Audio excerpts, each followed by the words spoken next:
मेरे प्रिय आत्मन,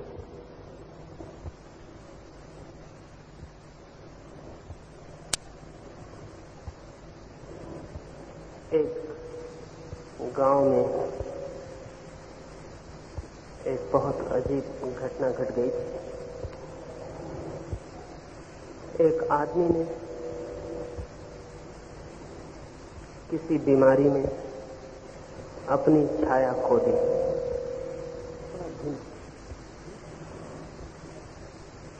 एक आदमी ने किसी बीमारी में अपनी छाया खो दी।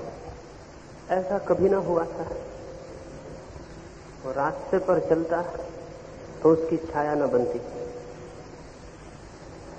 गांव के लोग उससे डरने लगे, परिवार के लोग उससे दूर रहने लगे। उसकी पत्नी ने भी उसका साथ छोड़ दिया। ये बड़ी अनहोनी घटना थी कि कोई अपनी छाया खो दे, और लोगों का भयभीत हो जाना स्वाभाविक था। उनकी समझ में आना मुश्किल हो गया कि आदमी किस प्रकार का है जिसकी छाया न बनती हो। धीरे धीरे अपने ही परिवार से वो निष्कासित हो गया। मित्रों ने साथ छोड़ दिया, और जिस दरवाजे पर भी पहुंच जाता लोग द्वार बंद कर लेते। उसके भूखे मरने की नौबत आ गई। वह हाथ जोड़ जोड़ के भगवान से चिल्ला के कहने लगा कि मुझे मेरी छाया वापस लौटा दो। ये मेरी छाया क्या खो गई है, ये तो मेरा जीवन नष्ट हुआ जाता है। पता नहीं ऐसी घटना कभी घटी थी या नहीं घटी, लेकिन मैंने सुना है कि ऐसा कभी हुआ। वह आदमी अपनी छाया खो के इतनी मुसीबत में पड़ गया, और हम सारे लोगों ने तो अपनी आत्मा खो दी, तो हम सबकी मुसीबत का क्या हिसाब है। छाया भी खो दे कोई तो कठिनाई में पड़ जाएगा, लेकिन आत्मा ही कोई खो दे तो उसकी मुसीबत का क्या हिसाब लगाया जाए। हम केवल छायाओं की भांति रह गए, और हमारे भीतर किसी आत्मा का न तो हमें बोध है, न स्मरण है, न प्रतीति है, न अनुभव। हम जीते हैं और मर जाते हैं बिना इस बात को जाने कि हम कौन थे। मैं कौन हूं, इसे बिना जाने ही जीवन समाप्त हो जाता है। क्या ये संभव है कि बिना इस सत्य को जाने कि कौन मेरे भीतर था, मैं जीवन के आनंद को उपलब्ध कर सकूं? क्या ये संभव है कि मैं इस बात को बिना जाने कि कौन था जो मुझ में जन्मा, कौन था जो मुझ में जिया, कौन था जो मुझसे विदा हो गया, बिना इस सत्य को जाने जीवन में शांति और संगीत उपलब्ध हो सके? नहीं, ये संभव नहीं। स्वयं को जाने बिना न तो जीवन को सौंदर्य उपलब्ध होता है, न शांति उपलब्ध होती है, न संगीत उपलब्ध होता है, न सत्य उपलब्ध होता है। इसलिए मैं आज की इस चर्चा में आपसे कहना चाहूंगा, धर्म का संबंध परमात्मा से नहीं, धर्म का संबंध परलोक से नहीं, धर्म का संबंध मनुष्य के भीतर जो छिपा है, मैं जो हूं उसे जान लेने से है। और ये मैं इसलिए कहना चाहूंगा कि जो ये भी नहीं जानता कि मैं कौन हूं, वो और क्या जान सकेगा। परमात्मा तो बहुत दूर, निकट तो मैं हूं, और निकट को भी जो नहीं जानता वो दूर को कैसे जान सकेगा। जो स्वयं को नहीं जानता उसका सब जानना झूठा और मिथ्या है। उसका सब ज्ञान अज्ञान सिद्ध होगा, क्योंकि उसने पहली ही जगह प्राथमिक निकटतम अज्ञान का जो घर था वहीं चोट नहीं की, उसने वहीं प्रहार नहीं किया। मैं कौन हूं, इस सत्य की खोज से धर्म का संबंध है। और बड़े रहस्यों का रहस्य यह है कि जो इसको जान लेता है कि मैं कौन हूं, उसके लिए सब कुछ जानने के द्वार खुल जाते हैं। और जो अपने भीतर ही ताले को खोल लेता है, उसके लिए इस जगत में फिर किसी रहस्य पर कोई ताला नहीं रह जाता। स्वयं को जान लेना सत्य को जान लेने की अनिवार्य शर्त है। लेकिन हम स्वयं को बिना जाने यदि परमात्मा की प्रार्थनाओं में संलग्न हों तो वे प्रार्थनाएं कोई फल नहीं लाएंगी। और हम स्वयं को जाने बिना यदि शास्त्रों को सिर पर ढो रहे हों तो वे शास्त्र बोझ हो जाएंगे, तो उनसे कोई मुक्ति फलित नहीं होगी। स्वयं को जाने बिना हम जो भी करेंगे वो सब बंधन निर्मित करेगा, उससे कोई स्वतंत्रता आने को नहीं। मैं कौन हूं, इस रहस्य पर ही सारी खोज, सारा अन्वेषण। लेकिन हम और सब करते हैं, इस एक बात की खोज में कभी भी संलग्न नहीं होते। कुछ लोग संसार को खोजते हैं, धन यश प्रतिष्ठा को खोजते हैं, फिर जब वे ऊब जाते हैं संसार से, धन और प्रतिष्ठा और यश की दौड़ में समझ लेते हैं कि कुछ भी नहीं है, तब वे एक नई दौड़ में संलग्न होते हैं जिसे मोक्ष की दौड़ कहें, परमात्मा की दौड़ कहें। संसार के लिए दौड़ते थे, उससे ऊब के और परेशान होकर फिर वे परमात्मा के लिए दौड़ने लगते हैं। लेकिन एक बात जो संसार की दौड़ में थी वही परमात्मा की दौड़ में भी कायम रहती है। न तो संसार की दौड़ में उन्होंने अपने को जानने की कभी कोई चेष्टा की थी और न परमात्मा की दौड़ में ही वे अपने को जानने की चेष्टा करते हैं। इसलिए सांसारिक भी अपने को जाने बिना रह जाते हैं और जिन तथाकथित धार्मिकों को हम जानते हैं वे भी स्वयं को नहीं जान पाते। दोनों दौड़ते हैं, कोई संसार के लिए, कोई मोक्ष के लिए, लेकिन स्वयं के लिए खोज से वंचित रह जाते हैं। सच ये है कि चाहे कोई संसार के लिए दौड़ रहा हो और चाहे परमात्मा के लिए, जब तक दौड़ रहा है तब तक स्वयं को नहीं जान सकेगा। स्वयं के जानने के लिए ठहर जाना जरूरी है, दौड़ना नहीं। किसी भी तरह की दौड़ में जो उलझा हुआ है वो अपने को नहीं जान पाएगा। दौड़ने वाला चित्त कैसे अपने को जान सकेगा? दौड़ने वाला चित्त ही तो उलझन है, दौड़ने वाला चित्त ही तो अशांति है, दौड़ने वाला चित्त ही तो अंधकार है। दौड़ने वाले चित्त के कारण ही, दौड़ने वाले चित्त की लहरों के कारण ही तो वो हमसे अपरिचित रह जाता है जो भीतर छिपा है। दुनिया में दो तरह के दौड़ने वाले लोग हैं, एक को हम कहते हैं सांसारिक लोग, एक को हम कहते हैं आध्यात्मिक और धार्मिक लोग। मैं आपसे निवेदन करना चाहूंगा, चाहे दौड़ संसार की हो और चाहे धर्म की, दौड़ मात्र व्यक्ति को स्वयं से वंचित करती है और स्वयं को नहीं जानने देती। दौड़ बदल जाती है, धन का खोजी मोक्ष का खोजी बन जाता है, पद का खोजी परमात्मा को खोजने लगता है। दौड़ बदल जाती है, दिशा बदल जाती है, लेकिन दौड़ने वाला चित्त कायम रहता है, उसमें कोई फर्क नहीं पड़ता। और ये दिखाई भी नहीं पड़ता है, ये दिखाई भी नहीं पड़ता है। क्यों? क्योंकि हम जानते हैं कि संसार की दौड़ बुरी है। इसलिए जब कोई संसार की दौड़ छोड़ के धर्म की दौड़ में लगता है तो हम कहते हैं बहुत अच्छा किया। मैं आपसे कहना चाहता हूं, संसार की दौड़ बुरी नहीं होती, दौड़ बुरी होती है। दौड़, वो दौड़ चाहे मोक्ष की हो तो भी बुरी होती है, वो दौड़ चाहे परमात्मा के लिए हो तो भी बुरी होती है। क्योंकि दौड़ने वाला चित्त उद्विग्न होता है, अशांत होता है, बेचैन होता है। धर्म का संबंध अदौड़ की स्थिति से है, जो दौड़ छोड़ता है और ठहरता है, जो कुछ भी नहीं पाने के लिए पागल होता है, जो रुक जाता है, ठहर जाता है, उस व्यक्ति के जीवन में धर्म का प्रारंभ होता है। धर्म एक दौड़ नहीं है, संसार के विरोध में दौड़ नहीं है धर्म। और इसलिए यदि आप परमात्मा की खोज में भी दौड़ रहे हो तो मैं आपसे निवेदन करूंगा, कभी परमात्मा को आप नहीं जान सकेंगे। क्योंकि दौड़ने वाला कभी स्वयं को ही नहीं जान पाता, परमात्मा को कैसे जान पाएगा? दो तरह की दौड़े हैं दुनिया में। धार्मिक आदमी वो है जो दोनों तरह की दौड़ से अपने को बचा लेता है। ये बहुत कठिन प्रतीत होगा। एक दौड़ को दूसरी दौड़ में बदल देना बहुत आसान है, एकदम आसान है। मन को उस पर कोई बोझ नहीं आता, दौड़ बदल जाती है। लोभी त्यागी हो जाता है, दौड़ बदल जाती है। कल तक धन को इकट्ठा करता था, आज धन को छोड़ने लगता है।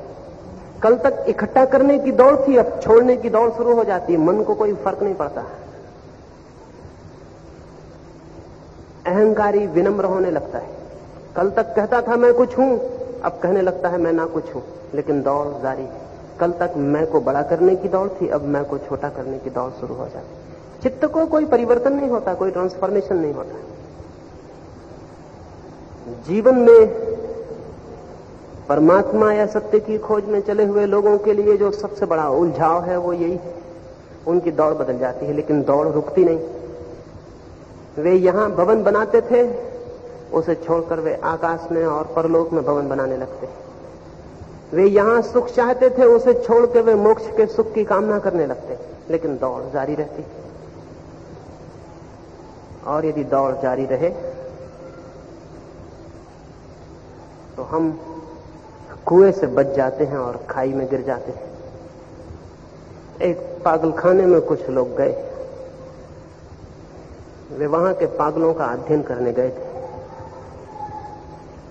वहां का जो डॉक्टर था वो उन पागलों को अध्ययन करने वाले लोगों को एक एक पागल के संबंध में सारी बातें बतला रहा था, उसकी कथा बतला रहा था, उसके जीवन की दुर्घटना बतला रहा था। पहले ही पागल के पास वे पहुंचे तो उन सब ने पूछा इसे क्या हो गया है। वह आदमी कपड़े की बनाई हुई एक बहुत बड़ी गुड़िया को अपनी छाती से लगाए हुए रो रहा था। डॉक्टर ने बताया यह आदमी पागल हो गया। जिस स्त्री को ये प्रेम करता था, जिस युवती को इसने चाहा था कि उसकी जीवन संगिनी बने, उस युवती ने इंकार कर दिया। वो इससे विवाह करने को राजी नहीं हुई। ये पागल हो गया और तब से ये उसी स्त्री को उसकी गुड़िया बना के दिन रात सजाता है, उसी से बातें करता है, रोता है। वे सभी दुखी मन और उदास होकर आगे बढ़े। उनमें से एक ने उस डॉक्टर से पूछा कि उस लड़की ने फिर क्या किया, किसी और से शादी कर ली? उस डॉक्टर ने कहा कि थोड़ी देर रुको, उस आदमी से भी हम मिलाते हैं। वे गए एक दूसरी कोठरी पर।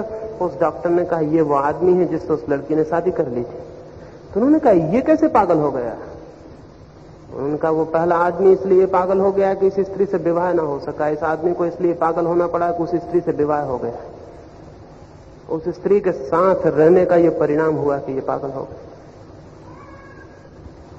मैंने जब ये कहानी सुनी तो मैंने कहा कि ये कहानी बड़ी सच है।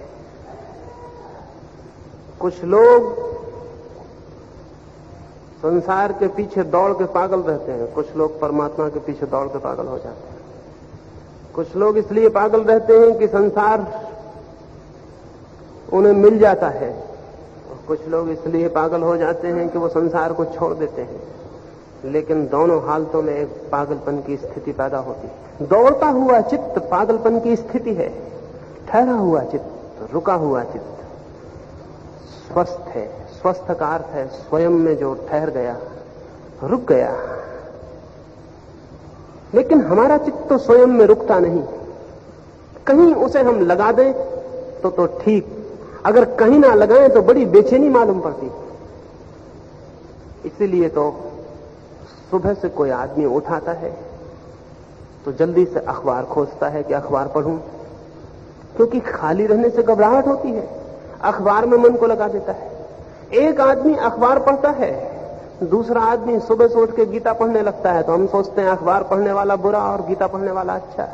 लेकिन मैं आपसे निवेदन करूं, दोनों अपने मन को दौड़ाने और भगाने की कोशिश में लगे हैं। ठहराने से दोनों डरते हैं। कोई अखबार में दौड़ा रहा है, कोई गीता में दौड़ा रहा है, इससे भेद नहीं पड़ता।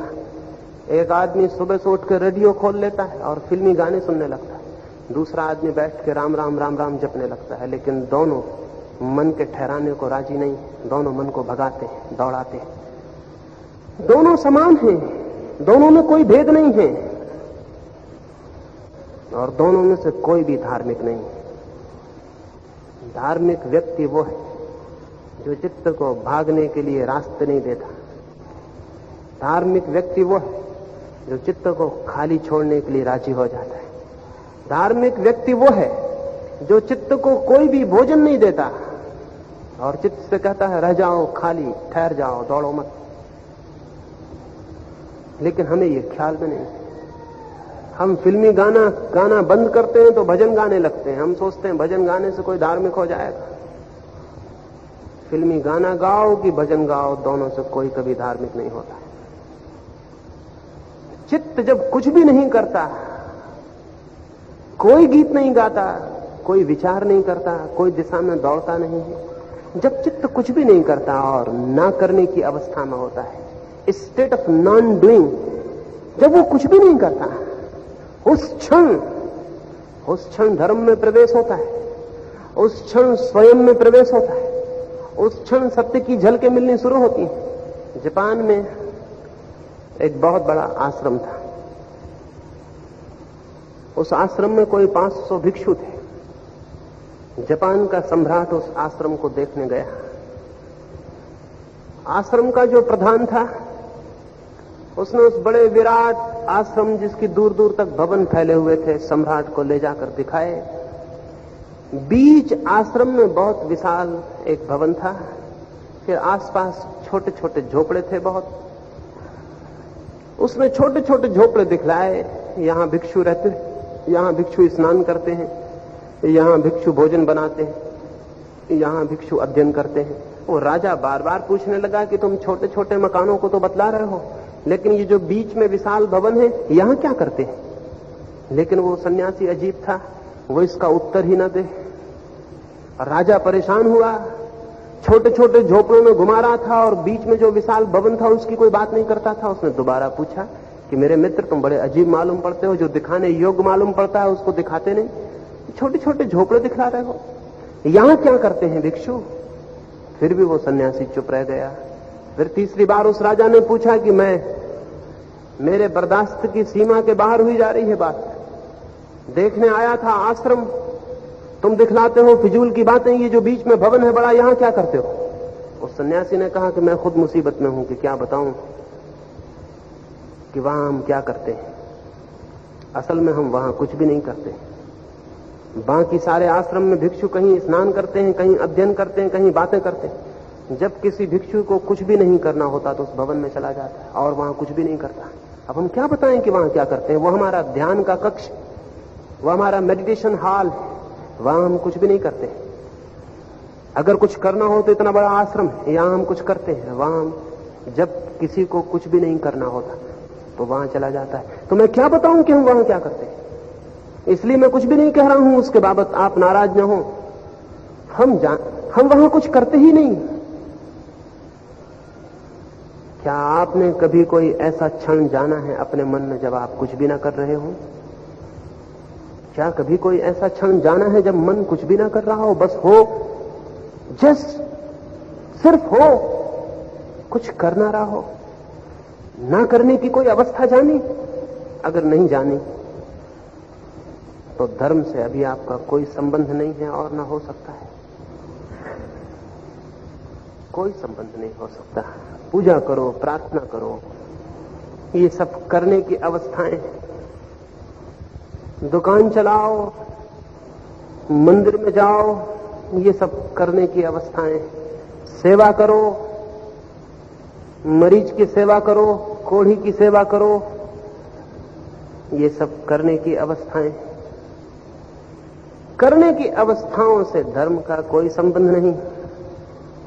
लेकिन अगर ना करने की अवस्था को जान ले तो जीवन में एक नए प्रकाश का अनुभव होता है और एक नई शक्ति का, और वो अनुभव करने के जीवन को भी आमूल परिवर्तित कर देता है। अभी हम जो करते हैं उस करने का केंद्र होता है अहंकार, मैं। चाहे हम पूजा करते हो और चाहे दुकान चलाते हो, उस करने का केंद्र होता है मैं। दुकान करते हैं तो केंद्र होता है मैं, मेरी दुकान। पूजा करते हैं तो केंद्र होता है मैं, मेरी पूजा। प्रार्थना करते हैं तो केंद्र होता है मैं, मेरी प्रार्थना, मेरे भगवान, मेरी गीता, मेरा कुरान, मेरा धर्म। मंदिर बनाते हैं तो मेरा मंदिर, सेवा करते हैं तो मेरी सेवा। जब तक हमने उस अवस्था को नहीं जाना है, न करने की अवस्था को, स्टेट ऑफ नॉन डूइंग, जब तक हमने उसे नहीं जाना तब तक हमारे सब कामों का केंद्र होता है मैं। लेकिन जिसने थोड़ी देर को भी उस अवस्था को जाना जब हम कुछ भी नहीं करते हैं, जब हम कुछ भी नहीं कर रहे होते हैं, केवल होते हैं, सिर्फ एग्जिस्टेंस होता है, सिर्फ सत्ता होती है, कर नहीं होते, कुछ कर नहीं रहे होते, कोई डूइंग नहीं होती, सिर्फ बीइंग होता है। उस क्षण को जो जान लेता है वो पाता है कि अहंकार तो है ही नहीं। अहंकार तो करने की क्रिया से पैदा हुई भावना है। ये किया, ये किया, ये किया, ये किया, इस सारे करने से अहंकार मजबूत हो गया है।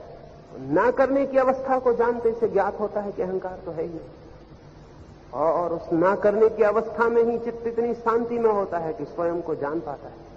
उसे जानते ही करने का केंद्र परिवर्तित हो जाता है। उसे जानते ही करने का केंद्र अहंकार नहीं रह जाता, करने का केंद्र परमात्मा हो जाता है। ऐसी जो जीवन स्थिति है उसका नाम धर्म है। तो स्मरण रखिए, धर्म कोई कृत्य नहीं है, कोई एक्ट नहीं, कोई कर्म नहीं। धर्म तो अकर्म की अवस्था को अनुभव करने से संबंधित है, और अकर्म की अवस्था में ही हम अपने से संबंधित होते हैं, कर्म की अवस्था में हम दूसरों से संबंधित होते हैं। एक बहुत अद्भुत विचारक था इकहार्ट। वो जंगल में गया हुआ था और एक वृक्ष के नीचे बैठा था। उसके कुछ मित्र भी जंगल गए होंगे शिकार के लिए, पिकनिक के लिए, किसी और काम से। उन्होंने इकहार्ट को एक झाड़ के नीचे बैठा देखा। सोचा कि अकेले में थक गया होगा, बैठा बैठा अकेले में ऊब गया होगा, चलो हम चलें और उसे संग दें, साथ दें, कंपनी दें। वो गए और उन्होंने जाके इकहार्ट को कहा कि मित्र, तुम अकेले बैठे बैठे थक गए होगे, ऊब गए होगे, परेशान हो गए होगे, तो हम आए हैं ये सोच के कि चलो तुम्हें थोड़ा साथ दें। इकहार्ट ने क्या कहा? इकहार्ट ने कहा, मेरे मित्रों, तुम अपने रास्ते पे जाओ, मैं अकेला था तो अपने साथ था, तुम आ गए तो तुमने मेरा साथ अपने से तोड़वा दिया। इकहार्ट ने कहा, मित्रों, तुम अपने रास्ते पे जाओ, मैं अकेला था तो अपने साथ था, तुमने आके मुझसे मेरा साथ तोड़वा दिया, तुम अपने रास्ते पे जाओ, मैं ऊबा हुआ नहीं हूं, मैं अपने साथ हूं। जब आप कुछ भी नहीं कर रहे होते हैं तब आप अपने साथ होते हैं, और जो अपने साथ होगा वही तो स्वयं को जान सकेगा। हम कभी अपने साथ नहीं होते, हम किसी और के साथ होते हैं, अपने साथ कभी भी नहीं होते। मित्र के साथ होते हैं, शत्रु के साथ होते हैं, किताब के साथ होते हैं, पत्नी के साथ, पति के साथ, लड़कों के साथ, पिता के साथ होते हैं। और अगर इन सबसे ऊब गए तो किसी काल्पनिक भगवान के साथ हो जाते हैं, रख लेते हैं उसकी मूर्ति और उसी के साथ हो जाते हैं। लेकिन अपने साथ हम कभी नहीं होते। जो अपने साथ नहीं होता उसको धर्म का कैसे अनुभव होगा? वो कैसे जान सकेगा कि क्या हूं मैं, कौन हूं मैं? अपने साथ होने की प्रक्रिया धर्म है, अपने साथ होने की प्रक्रिया योग है, अपने साथ होने की प्रक्रिया ध्यान है, अपने साथ होने की प्रक्रिया समाधि है। अपने साथ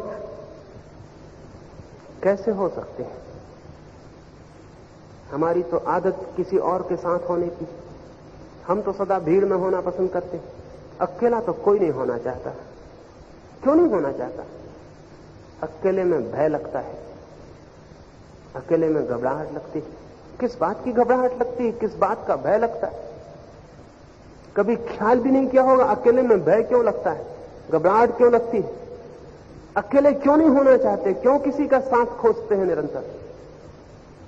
भय है एक बुनियादी, अकेले में अहंकार के मिटने का भय। दूसरों के साथ होने में अहंकार निर्मित होता है, अकेले में मिट जाता है। अकेले में मैं की कल्पना टूट जाती है कि मैं हूं, इसलिए हमेशा दूसरों के साथ हम होते।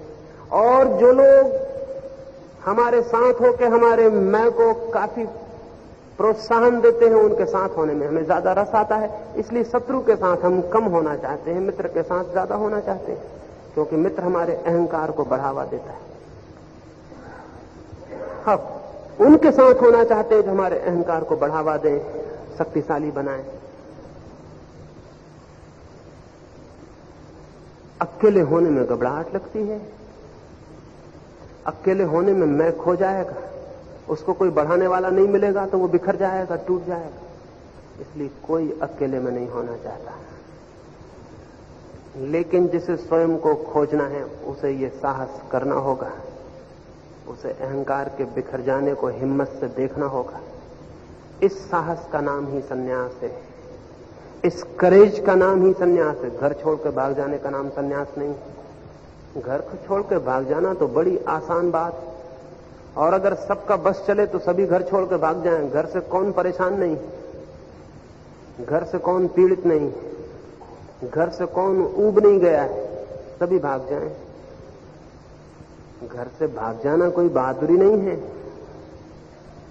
जीवन में एक ही साहस है, अकेले होने का साहस। तो घर से एक आदमी भाग जाता है तो 10-25 शिष्यों को इकट्ठा करके एक आश्रम बना के वहां रहने लगता है, क्योंकि अकेले रहने का साहस तो था नहीं। घर से निकल आए तो फिर आश्रम बनाना पड़ता है। मित्रों को छोड़ के आ गए, परिवार को छोड़ के आ गए तो फिर शिष्य और शिष्याएं इकट्ठी करने पड़ते हैं, क्योंकि भीड़ चाहिए। अकेले होने में बड़ा खतरा है, खुद के मिट जाने का खतरा है।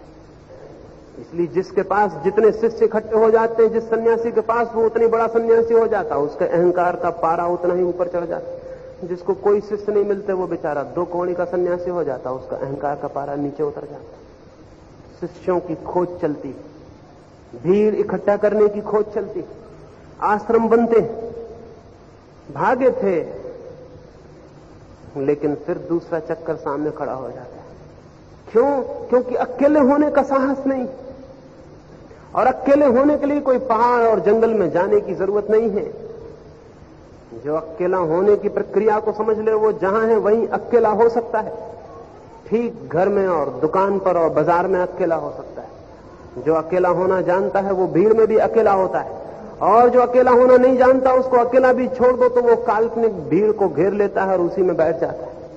कभी अकेले में जाकर देखें तो अकेले में कोई भी नहीं होगा, कमरा बंद होगा, तो भी आप पाएंगे आपके मन में मित्र चले आ रहे हैं, उनसे बातें चल रही, काल्पनिक भीड़ इकट्ठी हो जाएगी। क्योंकि अकेला होना बहुत बड़े साहस की बात है। लेकिन जिसे स्वयं की खोज में जाना हो उसे कुछ साहस तो करना पड़ेगा। अकेला होना बड़ी तपश्चर्या है, भूखा रहना कोई बड़ी तपश्चर्या नहीं। भूखा रहना एक निरंतर अभ्यास की बात है। महीनों कोई भूखा रह सकता है। सिर के बल खड़े हो जाना कोई तपश्चर्या नहीं है।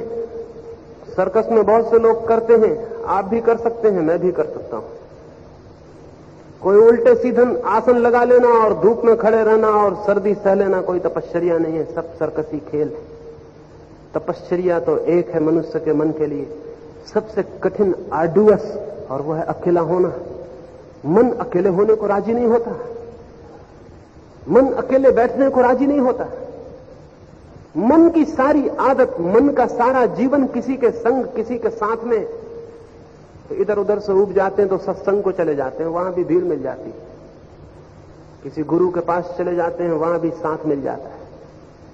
इसलिए मैं कहता हूं सत्संग से कभी किसी को धर्म नहीं मिला है।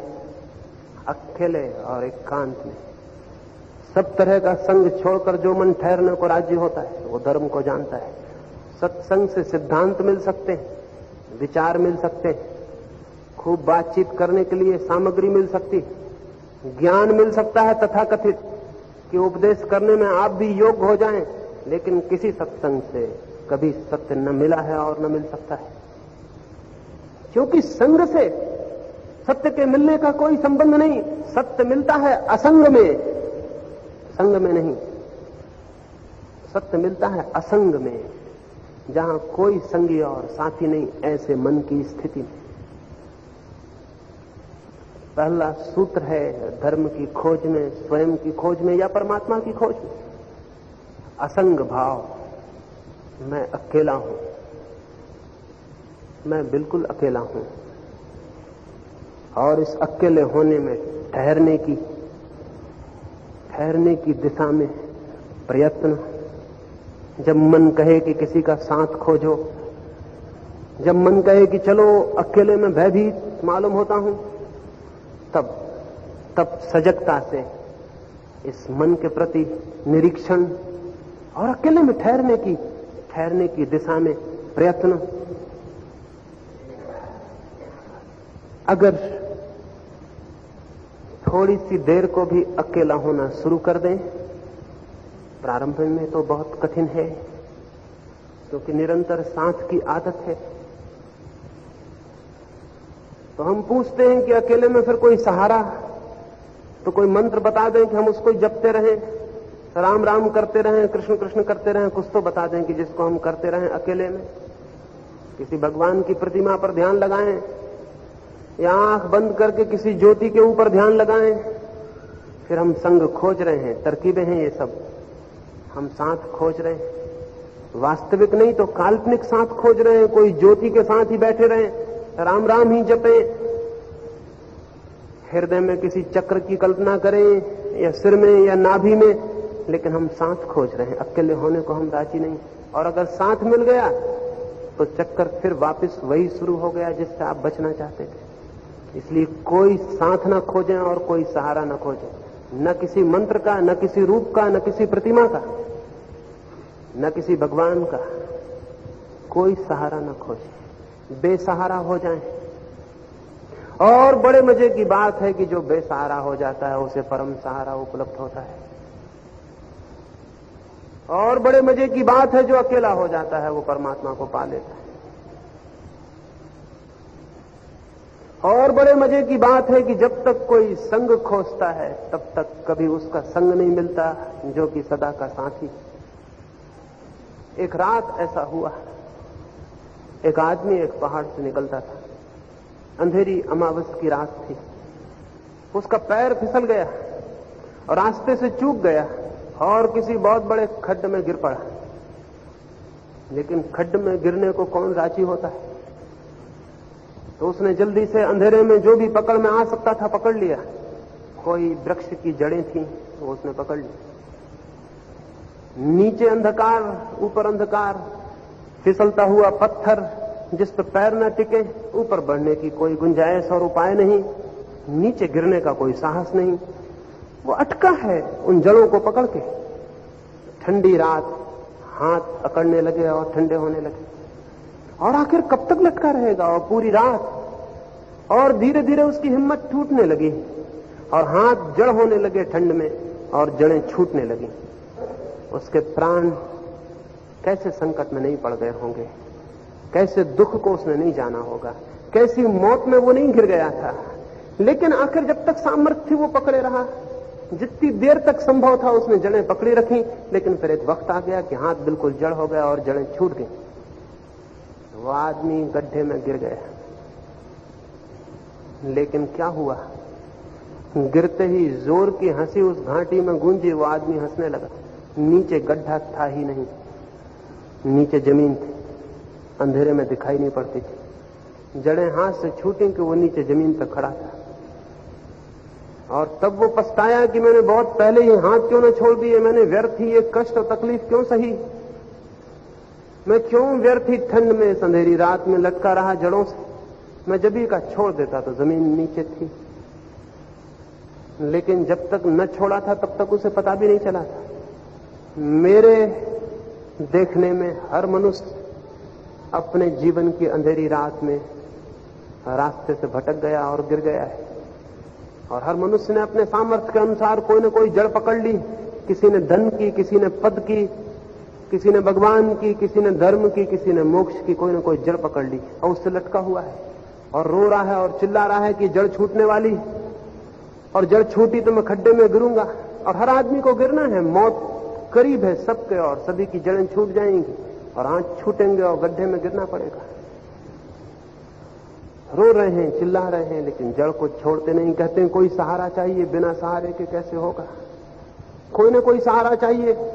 पत्नी का छूट जाए तो परमात्मा का चाहिए, पति का छूट जाए तो भगवान का चाहिए, किसी न किसी का सहारा चाहिए। जमीन के पिता का छूट जाए तो वो जो सुप्रीम फादर है, ऊपर जो बैठा हुआ पिता है, उसका सहारा चाहिए। लेकिन सहारा चाहिए, बिना सहारे के नहीं हो सकेगा। कोई ना कोई जड़ चाहिए जिससे मैं लटकूं, नहीं तो नीचे खड्डा है और गिर जाऊंगा तो क्या होगा। लेकिन मैं ये निवेदन करता हूं, कुछ ये जो हमारा अटकाव है सहारे का, यही बाधा है। कभी जाने किसी क्षण में सब छोड़ के और बेसहारा होकर, कभी जाने किसी क्षण में सब सहारे छोड़ दें और हो जाएं बेसहारा। क्या होगा? देखें एक बार, क्योंकि बिना देखे पता भी नहीं चल सकता कि क्या होगा। और जो होता है उसे शब्दों में कहने का कोई उपाय भी नहीं। आज तक कोई कह भी नहीं सका कि क्या होता है जब एक आदमी सब सहारा और सब संग छोड़ के असंग हो जाता है, बेसहारा हो जाता है, अकेला हो जाता है, टोटल लोनलीनेस में हो जाता है। तब क्या होता है? आज तक कोई भी नहीं कह सका कि क्या होता है। लेकिन वही जो होता है उसे ही कोई कहता है कि परमात्मा, कोई कहता है आत्मा, कोई कहता है मोक्ष, कोई कहता है निर्वाण। वही कुछ होता है जिसे कुछ नाम दे दें धर्म के या कोई नाम ना दें। लेकिन जो आदमी भी उस गहरे एकांत से होकर वापस लौटता है वो दूसरे तरह का आदमी हो जाता है। उसके जीवन में दुख विलीन हो जाता है, उसके जीवन में आनंद के झरने फूटने लगते हैं, उसके जीवन से बेसुरे स्वर विलीन हो जाते हैं और संगीत निकलने लगता है, उसके जीवन से दुर्गंध चली जाती है और सुगंध आने लगती है, उसके जीवन से भय विलीन हो जाता है और अभय आ जाता है, उसके जीवन में मृत्यु की छाया समाप्त हो जाती है और अमृत की वर्षा होने लगती है। जो भी उस अकेलेपन से होकर गुजरता है वो दूसरे तरह का ही मनुष्य हो जाता है। इसी तरह के मनुष्य को हम धार्मिक मनुष्य कहते हैं। आज की इस चर्चा में मैं यही निवेदन करने को हूं आपसे, कभी उस अकेलेपन में जाएं, कभी सब छोड़ दें, डूब जाएं शून्य में और कोई सहारा न पकड़े, हो जाएं अकेले पूरी तरह। क्योंकि ये स्मरण रखें, अगर स्वयं को जानना है तो बिना अकेले हुए नहीं जान सकते हैं। जब आप ही रह जाएंगे और कोई ना होगा तभी जान सकेंगे उसे जो आप हैं। जब तक कोई और है तब तक उसको आप जानते रहेंगे, स्वयं को न जान पाएंगे। तो सब सहारे तोड़ देने जरूरी हैं ताकि चेतना बिल्कुल बेसहारा हो जाए, उसके लिए कोई जगह ठहरने को ना रह जाए। और जब कोई जगह ठहरने को नहीं रह जाती है चित्त को, तो चित्त अपने पर लौट आता है, अपने पर बैठ जाता है।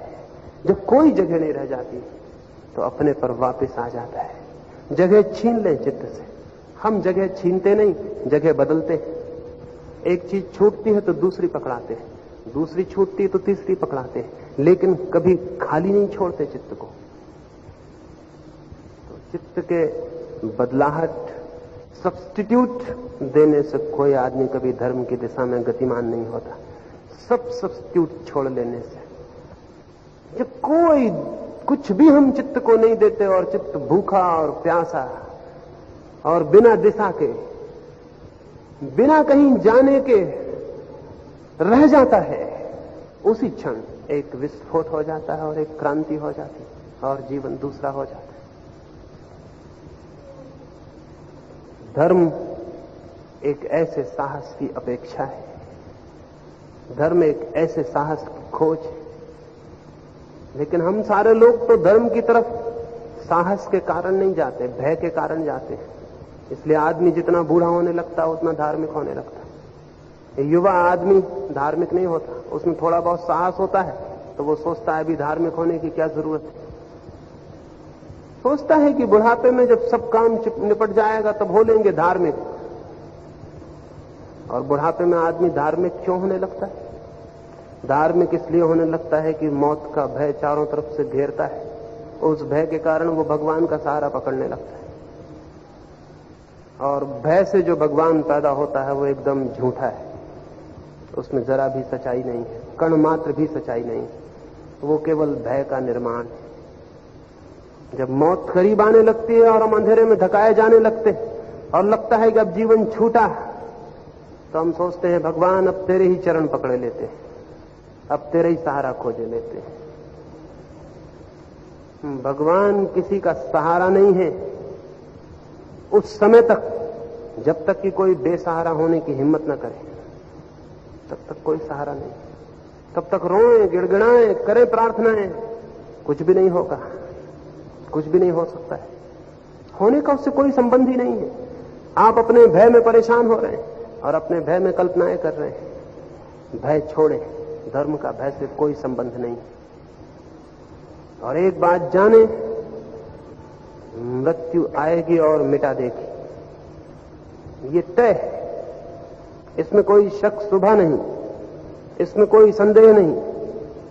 मृत्यु आएगी और डुबा देगी और मिटा देगी। जो समझदार हैं वे मरने के पहले अकेले होकर देख लेते हैं कि मृत्यु में भी अकेले ही तो हो जाना पड़ेगा। सब संगी साथी छूट जाएंगे, सब धन यश प्रतिष्ठा छूट जाएगी, सब मित्र परिजन छूट जाएंगे, मृत्यु अकेला कर देगी। तो एक बार अकेला होकर क्यों ना देख लें, तो उससे यह भी पता चल जाएगा कि मृत्यु में क्या होगा, और यह भी पता चल जाएगा कि अकेले होने से भीतर कुछ सच में मर जाता है या कि नहीं मरता। मृत्यु को जानकर जो व्यक्ति जीवन में ही किन्हीं क्षणों में मरने का अनुभव कर लेता है, इतना अकेला हो जाता है कि कोई संगी साथी नहीं, जैसा मृत्यु में हो जाएगा, तो फिर उस क्षण में ही वो जानता है कि सब छूट जाए तो भी मैं हूं, सब छूट जाए तब भी मैं हूं, और जब सब छूट जाते हैं तभी मैं अपने पूरे रूप में प्रकट हो पाता हूं। तो मृत्यु में जो हर आदमी को जानना पड़ता है, तो वो ध्यान में धार्मिक मनुष्य जान लेता है। लेकिन जिसने कभी ध्यान को न जाना हो, उसकी मृत्यु भय और पीड़ा और संकट बन जाती है। और जिसने कभी ध्यान में एकांत में स्वयं को जाना हो, उसकी मृत्यु भी अमृत और मोक्ष का स्वाद दे देती है। उसे मृत्यु का भय भी विलीन हो जाता है, क्योंकि मृत्यु में वो पुनः अकेला होता है, जिस अकेलेपन को उसने बहुत बार जाना। एक फकीर से किसी ने जाके पूछा है कि मुझे मृत्यु के संबंध में कुछ बताओ। उस फकीर ने कहा, तुम गलत जगह आ गए, तुम कहीं और जाओ मृत्यु को जानने के लिए। क्यों? पहले जब तक मैं अकेला नहीं हुआ था, मैं भी सोचता था मृत्यु है, और जब मैंने परम एकांत और अकेलेपन को जाना, तो मैंने जाना कि मृत्यु तो बिल्कुल नहीं, जो है वो जीवन है। तो यहां मृत्यु के बाबत में कुछ भी ना बता सकूंगा, क्योंकि मैं मृत्यु को जानता ही नहीं, मैंने तो जीवन को जाना है। हम जो मृत्यु से घबराए हुए हैं, वो मृत्यु से घबराए हुए नहीं हैं, क्योंकि घबराने के लिए तो हमें पता होना चाहिए कि मृत्यु क्या है, तब हम घबरा सकते हैं। जिसको हम जानते नहीं, जो अननोन है, उससे घबराएंगे कैसे? हम मृत्यु से घबराए हुए नहीं हैं, हम घबराए हुए अकेलेपन से। मित्र छूट जाएंगे, पत्नी, पिता, माँ, भाई, बहन सब छूट जाएंगे, वो जो अकेलापन रह जाएगा उससे हम घबराए हुए हैं। तो जो व्यक्ति जीवित रहते हुए अकेलेपन के स्वाद को अनुभव कर लेता है, उसके मृत्यु का भय विलीन हो जाता है। वो पाता है मृत्यु तो है ही नहीं, वो जीवन को, शाश्वत जीवन को अनुभव कर लेता है। उसी शाश्वत जीवन का नाम परमात्मा है। उसी शाश्वत जीवन की एक किरण मेरे भीतर है, एक किरण आपके। अगर हम उसे एक किरण से परिचित हो जाएं, तो उसी किरण के सहारे उस सूरज तक पहुंच सकते हैं जहां से वो किरण निकलती है। इसलिए मैंने कहा, जो स्वयं को जान लेता है, वो परमात्मा को जानने का द्वार पा जाता है। उसने एक किरण पकड़ ली सूरज की, अब उस किरण के सहारे, उस किरण के पथ पर यात्रा करके परमात्मा तक पहुंच सकता है। लेकिन जो स्वयं को नहीं जानता, जिसने एक किरण भी नहीं जानी, वो परमात्मा तक जाने का उसके पास कोई मार्ग नहीं है। और ये भी स्मरण रखिए, आपकी किरण को मैं नहीं जान सकता हूं, क्योंकि जब मैं अपनी ही किरण को नहीं जान सकता हूं, आपकी किरण को क्या जानूंगा? मैं अपनी ही किरण को जान सकता हूं, और अपनी किरण को जान के फिर मैं जान लेता हूं आपकी किरण को भी, और जान लेता हूं सारी किरणों को। एक सागर की बूंद को कोई जान ले तो पूरे सागर को जान लेता है, और एक सूरज की किरण से परिचित हो जाए तो सारे सूरज को जान लेता है। लेकिन वो किरण है स्वयं की, और उस किरण को जानने के लिए अकेला एकांत होना जरूरी है। उसे चाहे ध्यान कहें, लेकिन ध्यान का मतलब किसी का ध्यान नहीं है, क्योंकि किसी का ध्यान किया तो संग शुरू हो गया, साथ शुरू हो गया। ध्यान का अर्थ है अकेला होना, जहां कोई भी नहीं है, जहां बिल्कुल अकेला मैं रह गया और कोई भी नहीं, कोई विचार नहीं, कोई कल्पना नहीं, कोई प्रतिमा नहीं, कोई संगी नहीं, कोई साथी नहीं, एकदम अकेला, एकदम अकेला। इस अकेलेपन से ही स्वयं का बोध जागता है और विकसित होता है। तो अकेले होने की दिशा में कुछ करें, सत्संग न खोजें, अकेला होना खोजें, साथ न खोजे, अकेला होना खोजे, सहारा न खोजे, बेसहारा हो जाएं, आलंबन न खोजे, निरालंब हो जाएं, तभी कुछ होगा, तभी कुछ हो सकता है। उसके अतिरिक्त कभी कुछ नहीं हुआ है, कभी कुछ होगा भी नहीं। जब भी कुछ हुआ है तो उसी एकांत में। जीवन में जो भी श्रेष्ठ है और सुंदर है और शिव है, वो सब अकेले में जाना गया है, भीड़ में नहीं, साथ में नहीं। इसलिए धर्म का भीड़ से, साथ से, समुदाय से कोई संबंध नहीं। लेकिन हम तो उल्टी बात देखते हैं जमीन पर। धार्मिक आदमी समुदाय बनाते हैं, ऑर्गेनाइजेशन बनाते हैं, संगठन बनाते हैं, मंदिर बनाते हैं, चर्च बनाते हैं, भीड़ इकट्ठी करते हैं। हिंदू इकट्ठे एक तरफ है, मुसलमान दूसरी तरफ, ईसाई तीसरी तरफ, जैन चौथी तरफ। ऐसे 25 तरह के पागलपन है, लोग अलग अलग इकट्ठे, भीड़ इकट्ठी है, समाज इकट्ठा है, समुदाय इकट्ठा है। धर्म का क्या संबंध समुदाय से, समाज से, भीड़ से? राजनीति का होगा संबंध, धर्म का क्या संबंध है? ये सब राजनीतिक अड्डे हैं। धर्म का नाम है, अड्डा राजनीति का है। इसलिए तो लड़ते हैं और लड़वाते हैं। नहीं तो धर्म लड़वाएगा और लड़ेगा, खून करवाएगा, हत्या करवाएगा। धर्म का संबंध है व्यक्ति के एकांत से, भीड़ से नहीं। राजनीति का संबंध होगा भीड़ से। ये सब राजनीतिक चालबाजियां हैं कि लोग इकट्ठे हों और लड़ें और झगड़ें। धर्म का इससे क्या संबंध है? आपके हिंदू होने से धर्म का क्या संबंध है? आपके मुसलमान होने से धर्म का क्या संबंध है? धर्म का संबंध तो व्यक्ति के अकेले होने से है, उसका किसी दूसरे से कोई वास्ता नहीं। धर्म एकदम वैयक्तिक, एकदम इंडिविजुअल बात है। उसका सोसाइटी, सोशल, समाज और समुदाय से कोई वास्ता नहीं है। लेकिन अभी तो धर्म भीड़ और समुदाय हो गया है, और इसलिए धर्म भ्रष्ट हुआ और पतित हुआ, और धर्म की प्रतिष्ठा गई, और धर्म का आनंद गया, और धर्म की आस्था गई, और धर्म की सारी जड़ें सूख गईं। इसीलिए क्योंकि हमने उसे भीड़ बना लिया।